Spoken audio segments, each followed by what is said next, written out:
Obregón. Muchas gracias a los que están el día de hoy acompañándonos en esta sesión. Sin duda, creo que el tema del coronavirus era un tema que eh, hasta no hace algunos meses veíamos llegar. Estábamos todos realmente inmersos en una lógica de protección a los derechos humanos en un estado donde diríamos relativamente normal.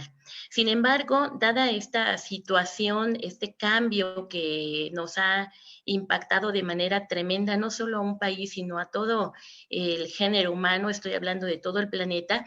nos obliga, yo creo que al día de hoy, a hacer un replanteamiento de hasta dónde tenemos al día de hoy la posibilidad de hacer posible la garantía, la protección y el respeto a los derechos humanos. Y esto no solo me refiero al caso de los estados, también tengo que considerar que sin duda es un tema que va a involucrar al día de hoy a otros sujetos que normalmente, aunque sí estaban obligados, no los teníamos en mente. Estoy pensando en el caso de los individuos, estoy pensando en el caso de las instancias internacionales, de algunas transnacionales y de algunos otros actores que pudieran ser relevantes de algún modo y que pudieran incidir en la protección y el respeto a los derechos humanos. El tema en el que me quiero referir, que fue el que propuse para esta discusión, fue con relación a las políticas públicas. Pudiera ser que las políticas públicas es un tema aparentemente, pues diríamos, no tan relevante, algunos dirían, porque tal vez no es, pensarían también que no es tan jurídico. Sin embargo, yo creo que el día de hoy es más evidente darnos cuenta que las políticas públicas están permeadas en su totalidad, no solo por el derecho, sino también por lineamientos, por principios, por criterios fundamentalmente enfocados a cuestiones de protección y respeto a los derechos humanos. Por ahí de septiembre del 2014, la Comisión Interamericana de Derechos Humanos había presentado un informe donde hacía una serie de pues, recomendaciones, de lineamientos de cómo las políticas públicas deberían de ser al día de hoy entendidas en un enfoque desde el punto de vista de la protección y el respeto a los derechos humanos. Y en ese sentido, definía la Comisión Interamericana de Derechos Humanos que la política pública se entiende como, digamos, un conjunto de decisiones, un conjunto de acciones que el Estado diseña, que el Estado implementa, monitorea y evalúa a partir de un proceso permanente de inclusión, de liberación y participación social efectiva, con el objeto de qué, pues de proteger, de promover, de respetar y de garantizar los derechos humanos. Y en ese sentido, nos damos cuenta que al día de hoy, como ya lo escuchamos con la participación de varios ponentes, hay una serie de lineamientos, tanto en el ámbito nacional como en el ámbito internacional, que sirven de marco base para digamos, la puesta en marcha de una serie de políticas públicas, pero que no solo tienen que llevarse al día de hoy en el ámbito nacional, sino también en el ámbito internacional. Me refiero en este caso a una serie también de pronunciamientos, de documentos que se han ido elaborando a lo largo de los años a través del ejercicio de las facultades de cada instancia internacional como nacional. Ya el doctor, perdón, se me olvidó el nombre del maestro, el doctor que me precedió de la FES Acatlán, ya nos había comentado respecto a una, digamos, un marco jurídico que tenemos en materia de derechos humanos del artículo primero de la Constitución y además una serie de pues, criterios jurisprudenciales de nuestros tribunales en materia de protección y respeto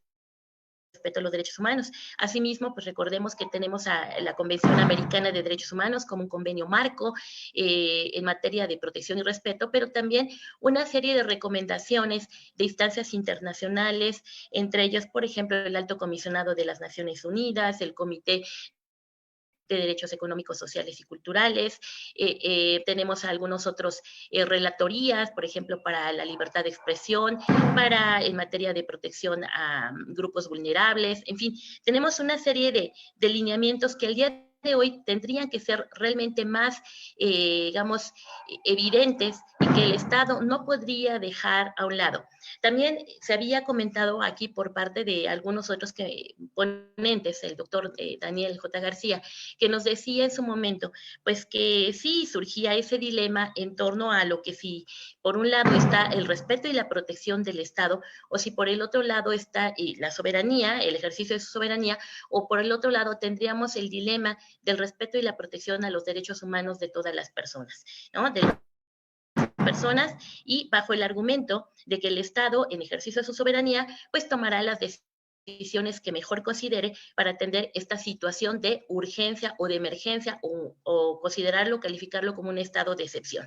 Sin duda, se vuelve todo esto una gran paradoja, porque va a resurgir, y ya se empieza a observar, ya con lo que aquí se está comentando, una crítica de si realmente tendríamos al día de hoy de ponderar o de determinar quiénes son las personas que tendrían mayormente derecho a vivir cuando el sistema de salud se encontrara colapsado, quiénes podrían ser las personas que deberían de estar sometidas a un tipo de restricción, ¿no? En el tema de sus derechos y libertades, quiénes podrían ser aquellos que podrían en un momento dado exigir un mejor o mayor derecho o un derecho preferente respecto a otros en una situación de emergencia. Recordemos que en el tema de los derechos humanos nos han dicho, y lo hemos repetido hasta el cansancio los que pues leemos o estudiamos estos temas, que hay una serie de lineamientos, una serie de principios donde nos hablan de la universalidad, de la interdependencia, de que son indivisibles, de que son, incluso hay quien también ya se atreve a decir que son irrenunciables, y que al final de cuentas el Estado se encontraría obligado a respetar y proteger todos los derechos humanos, ¿no? Porque no es que uno sea más importante que otro, aunque dada la situación actual, pareciera que el derecho a la salud es el derecho humano que está privando y que estuviera teniendo una mayor preeminencia por parte de los estados, y bajo el argumento de proteger la salud humana, la salud pública, la salud de sus ciudadanos, se estaría teniendo la justificación suficiente para hacer un ejercicio o la implementación de una política pública, algún programa, alguna medida, alguna acción gubernamental para limitar el ejercicio disfrute del resto de los derechos humanos. Por el otro lado, también podríamos incluso encontrar una serie pues de listados, ¿no? Que al día de hoy se están ya de alguna forma elaborando, se están manifestando respecto a las necesidades de protección de otros derechos humanos, porque como comentábamos muy bien, los derechos humanos son interdependientes. En cuanto tú afectas un derecho humano, por consecuencia, trae una afectación al resto de los derechos humanos. Y ya lo comentaron aquí, ya se había dicho de alguna manera, el hecho de que las personas se encuentren aisladas, el hecho de que las personas se encuentren limitadas en su movilidad, el hecho de que las personas ante una situación como de crisis de salud les obliguen a que se recluyan a sus respectivos lugares, sus casas, los que tienen y los que no tienen, pues simple y sencillamente limitar su movilidad, pero que también esto traería como una afectación al tema de los derechos laborales, ¿no? ¿Qué ha pasado con las empresas? En el momento en que no hay movilidad, en el momento en que no hay producción, en el momento que no hay generación de riqueza por parte del Estado, entonces surge el dilema también de qué tipo de políticas públicas, qué tipo de acciones de gobierno tendrían los estados al día de hoy que implementar. ¿Y esto qué significa? Bueno, pues con aras a tutelar aquellos derechos humanos que se están viendo afectados, así como aquellos derechos humanos que se están viendo potencialmente en riesgo de afectación. Y en este sentido, quiero también referirme a otros aspectos que ya hemos visto en los medios de comunicación, el tema de la seguridad. Ahí constantemente se empiezan a dar ya una serie de manifestaciones, de acciones de violencia entre individuos, así como también de grupos de la delincuencia organizada que empiezan a observar esta situación, digamos, de crisis económica como un espacio de oportunidad para tomar alguna zona o retomar alguna zona de influencia y ejercer un control una vez que esto, digamos, mientras esto subsista y una vez que esto concluya, ¿no? Entonces ahí encontramos nuevamente espacios en los que el Estado no está presente, ya bien por la incapacidad de carácter económico, incapacidad de carácter político, incapacidad en el tema de seguridad, incapacidad por la falta de recursos, como son lo que escuchamos también las denuncias de muchísimos médicos que al día de hoy no cuentan con los insumos suficientes para poder brindar el servicio de salud al que también de alguna forma están obligados y que también el Estado está obligado. Entonces, las políticas públicas en materia de derechos humanos, o digamos con el enfoque de protección y respeto a los derechos humanos, tendrían que estar digamos, bajo estos lineamientos, bajo un lineamiento de igualdad y de no discriminación, que sin duda nos va a meter en una crisis cuando empezamos a cuestionarnos ahora a quién atender, por qué atender o darle preferencia a los niños, por qué darle preferencia a los jóvenes, por qué darle preferencia a las personas que son potencialmente más productivas con respecto a aquellas personas que son de la tercera edad, que ya son jubilados o personas que se encuentran con un estado de salud más delicado. La pregunta aquí sería, bueno, entonces ellos tienen menos derecho a la salud. En el discurso y en la doctrina de los derechos humanos, todos tienen derecho a la salud, todos tienen derecho a acceso al sistema de salud. Y en ese sentido, pues bueno, también cuando estos derechos se vieran violentados, surgiría también la necesidad por parte del Estado de implementar políticas públicas tendientes a garantizar la protección y ejercicio de estos derechos. Entonces nos llevaría igualmente a la necesidad al día de hoy de contar con recursos útiles y efectivos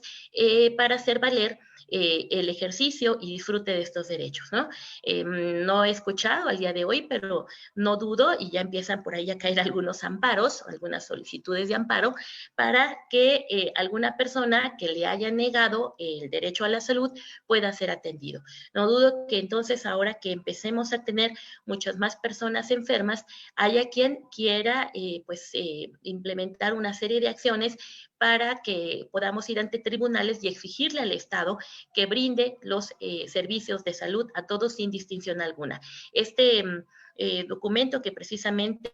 acaban de publicar el pasado viernes, que hizo mención la doctora Liz Padilla, efectivamente no va a faltar quien empiece a alegar, y yo también creo que hay muchos elementos de violación a derechos humanos, de inconstitucionalidad, no solo de inconvencionalidad, que merecería un análisis jurídico, una reflexión, pero aquí la pregunta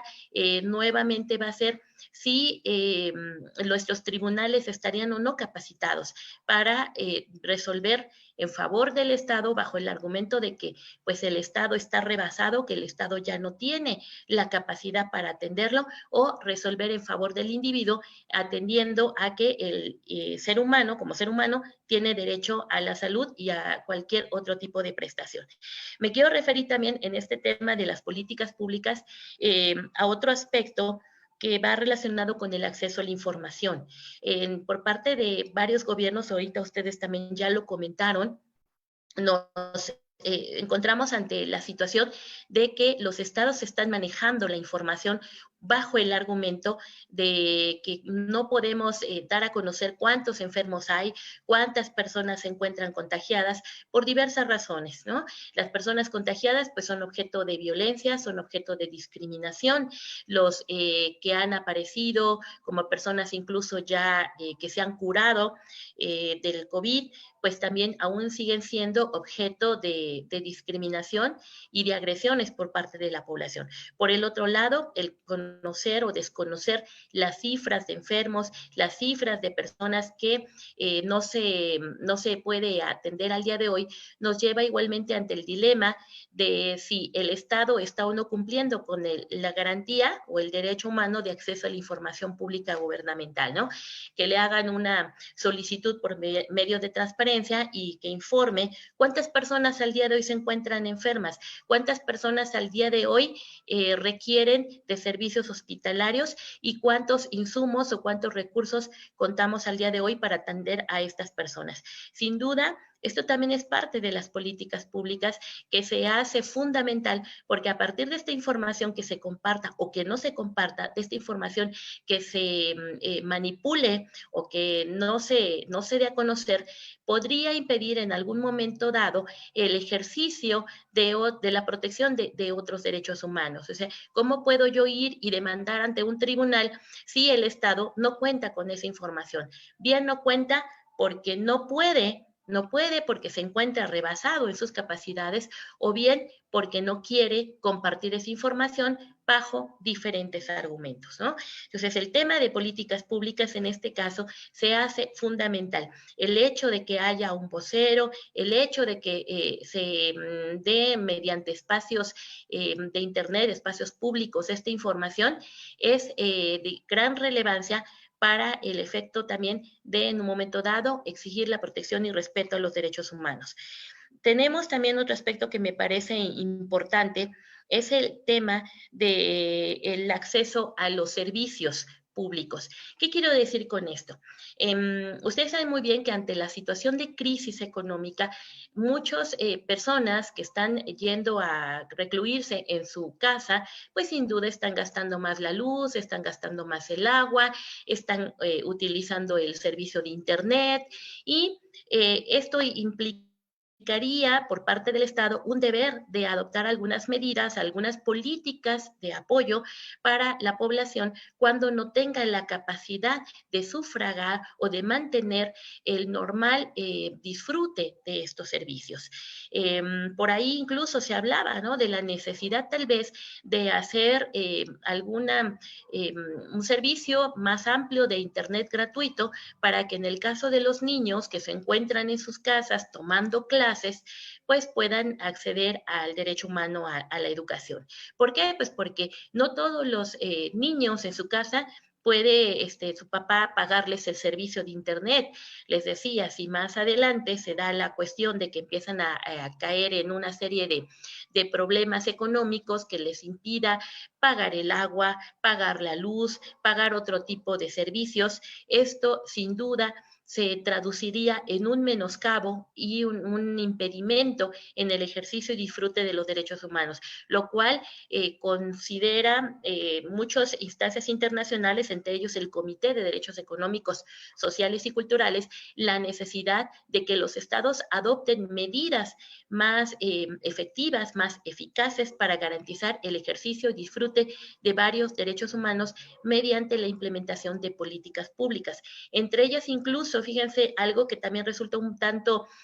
complicado, ¿no? Insta en un momento dado a los estados a que soliciten líneas de crédito, a que los estados hagan, se hagan de recursos, ya sea solicitando créditos, ya sea reasignando algunos de los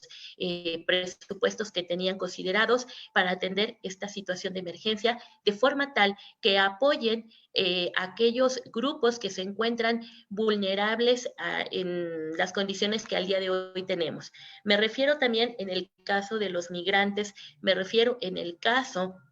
de las personas que se encuentran en lugares muy apartados como los de la sierra, los indígenas, las personas que viven o que se encuentran en situación de calle, ¿no? Y que tendrían que ir a recluirse a algún lugar en donde puedan recibir alimentos, puedan recibir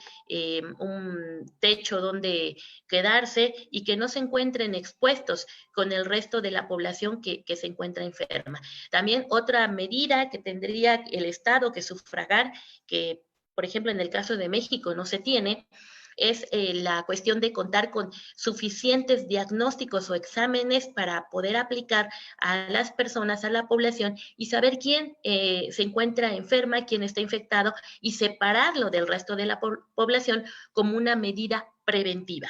La prevención es algo a lo que desafortunadamente gran parte de los gobiernos, en mi opinión, de lo que he observado en las noticias y lo que nos han compartido también algunos compañeros, es que no se está llevando a cabo. No estamos previniendo más contagios. Lo que estamos haciendo es reaccionando ante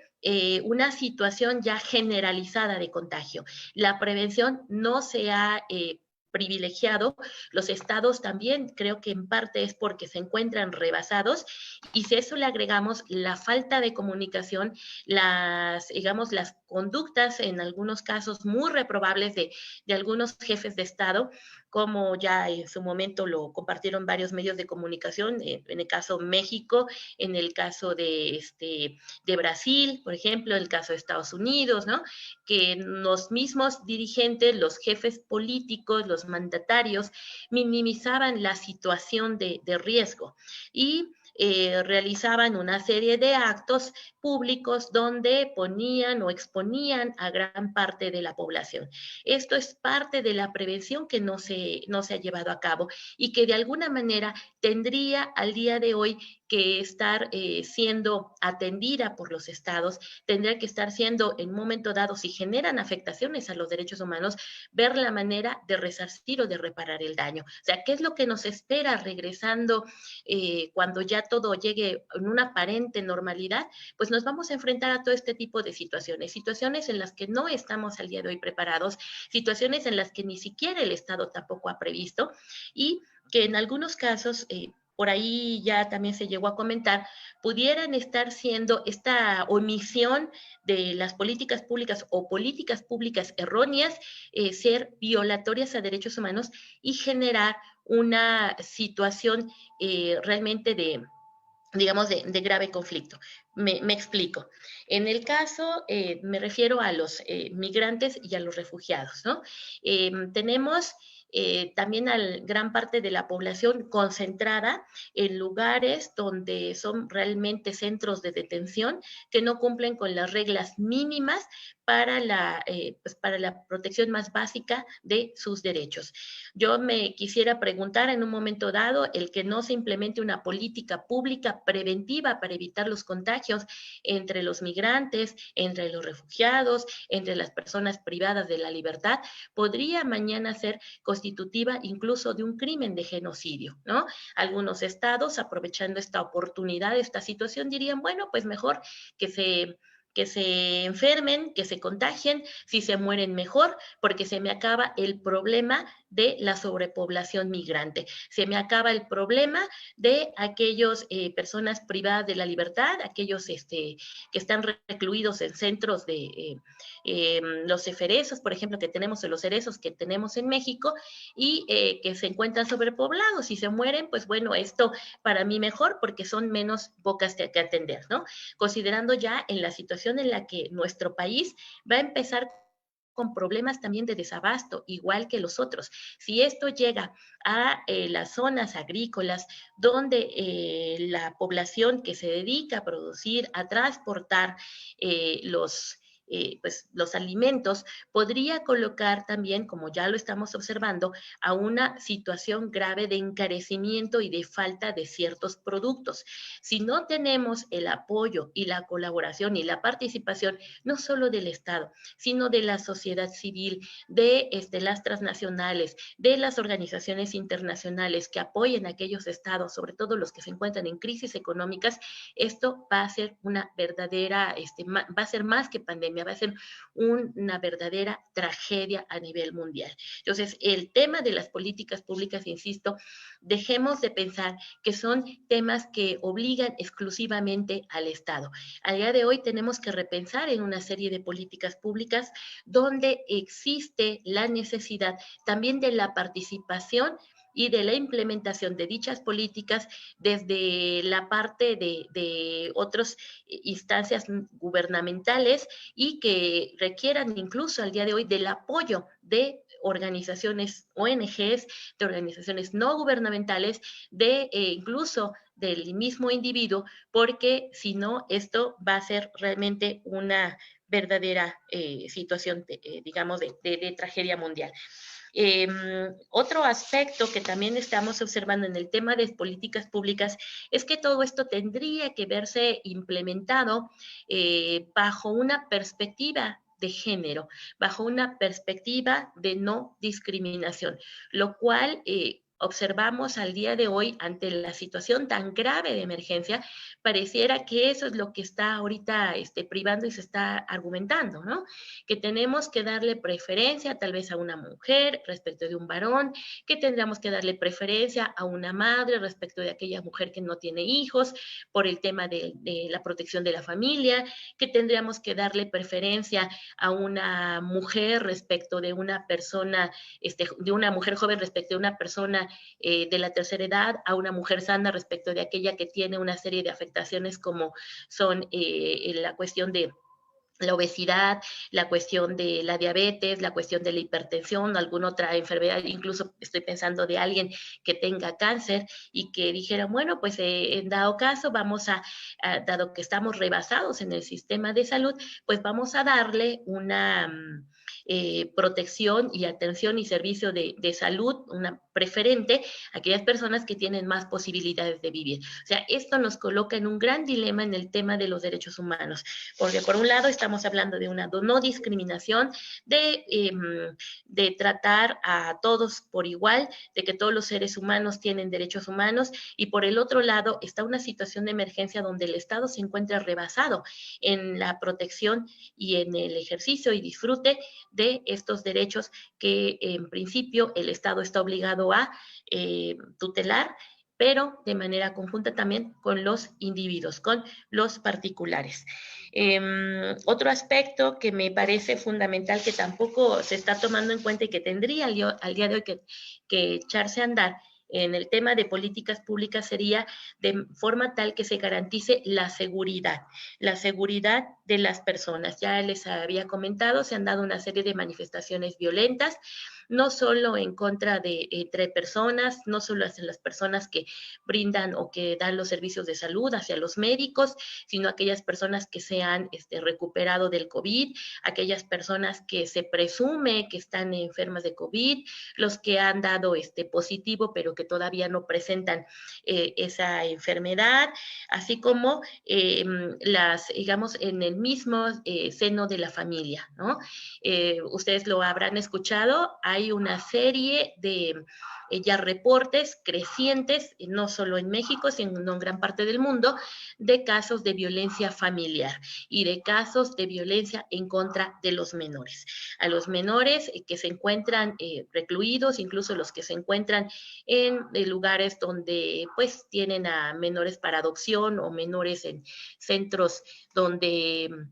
atienden a aquellos que no tienen familia, están siendo objeto de múltiples agresiones sexuales. El Estado tampoco está al día de hoy, no lo hemos observado y tampoco lo he visto en otros países, creo que no se está tomando estas medidas, lo que en su momento también motivó a que el pasado, me parece que fue el 8 de abril, el mismo alto comisionado de las Naciones Unidas para los Derechos Humanos hizo un llamado urgente para que los estados adoptaran una serie de medidas, una serie de políticas para que se atendiera y se protegiera a los menores de agresiones sexuales cuando se encontraban ellos dentro de su población. Dentro de su casa o en el hogar o en el lugar en donde se encontraban recluidos. Sin duda, les decía, el tema de políticas públicas al día de hoy representa un gran reto para los estados, un gran reto en el que tienen que estar conscientes que no tienen la capacidad para atenderlo y que necesariamente debemos de acudir a la participación social, a la solidaridad internacional y en ese sentido también a buscar una forma tal vez alternas al día de hoy de atender esta grave situación de crisis, ¿no? De crisis de salud, pero que también se traduce en una crisis económica, una crisis que podría llevar incluso de carácter político frente a la falta de un Estado que observemos un Estado fuerte, un Estado que tenga la capacidad para contener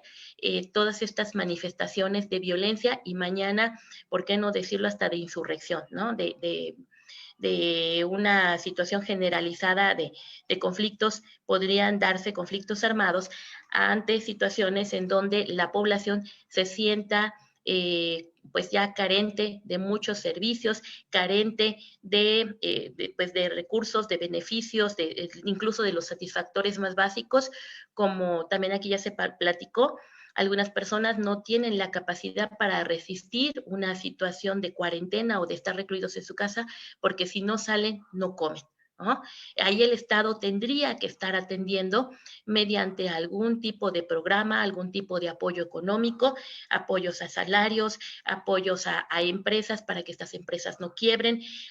apoyos a empleos, apoyos a subsidios, a algún tipo de servicios públicos y tal vez una redistribución en el tema de la riqueza mediante el establecimiento de impuestos o reducción de impuestos para hacer una redistribución de recursos de forma tal que se puedan atender este tipo de necesidades tan básicas para la población. De lo contrario, se corre un riesgo terrible, como también ya lo observamos, de que colapsen no solo los servicios que brinda el Estado, sino que colapsemos también como sociedad,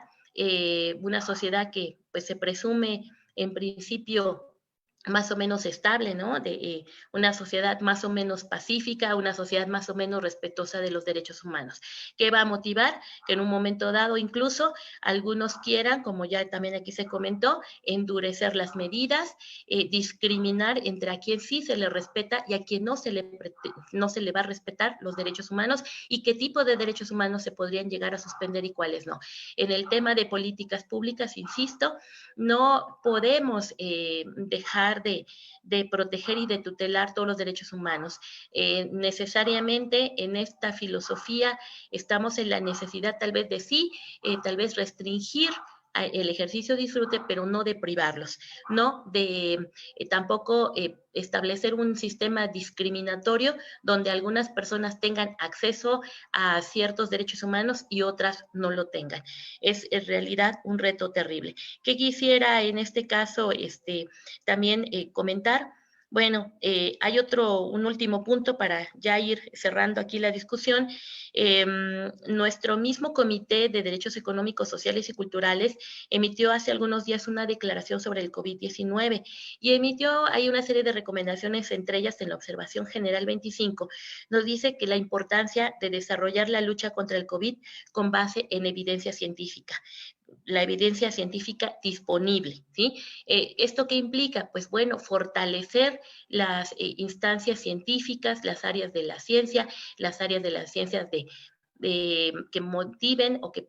posibiliten el ejercicio disfrute de los derechos humanos, que implicaría entonces en el tema de políticas públicas que los estados fortalecieran nuestras áreas científicas. Desafortunadamente, gran parte de los países lo que han hecho es reducir el presupuesto, han reducido el número de elementos que se dedican a tareas de la ciencia y por el otro lado, pues bueno, también la necesidad de que esta información que la ciencia obtenga, como es, por ejemplo, la vacuna, cómo opera el virus, cómo está